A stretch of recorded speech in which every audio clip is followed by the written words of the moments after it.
হঠাৎ করেই চিত্রনায়িকা অপু বিশ্বাস জানালেন তার ছেলে আব্রাহাম খান জয়কে বিদেশ পাঠানো হচ্ছে এই বছর। বিদেশে গিয়েই সে পড়াশোনা করবে। নায়ক সাকিব খানের সাথে পরামর্শ করেই এই সিদ্ধান্ত নেওয়া হয়েছে। যদিও সাকিব খানের পরিবার প্রথমে রাজি ছিল না। এত কম বয়সে বিদেশে পাঠানো হচ্ছে কেন জানতে চাইলে অপু বিশ্বাস বলেন, দেশে এখন খারাপ কিছু দ্রুত ছড়িয়ে পড়ে, যেটা জয়ের মানসিকতার উপর ব্যাপক বিরূপ প্রতিক্রিয়া ফেলে। তাই জয়কে বিদেশে পড়াশোনা করানোর সিদ্ধান্ত নেওয়া হয়েছে। তিনি আরও বলেন, জয়ের বাহিরে যাওয়ার কাগজপত্র যখন রেডি করা হচ্ছিল তখন এতটা কষ্ট লাগেনি, কিন্তু তার বাহিরে যাওয়ার সময় যত ঘনিয়ে আসছে তত খারাপ লাগছে।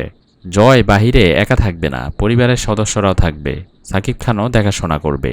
জয় কোন দেশে যাচ্ছে পড়াশোনা করতে সেটা খোলাসা না করলেও অনেকে ধারণা করছেন আমেরিকাতেই যাচ্ছে জয়, এবং কিছুদিন পর অপু বিশ্বাসও যাবে। সেখানে সাকিব খান, অপু ও তাদের ছেলে জয় একসাথে থাকবেন।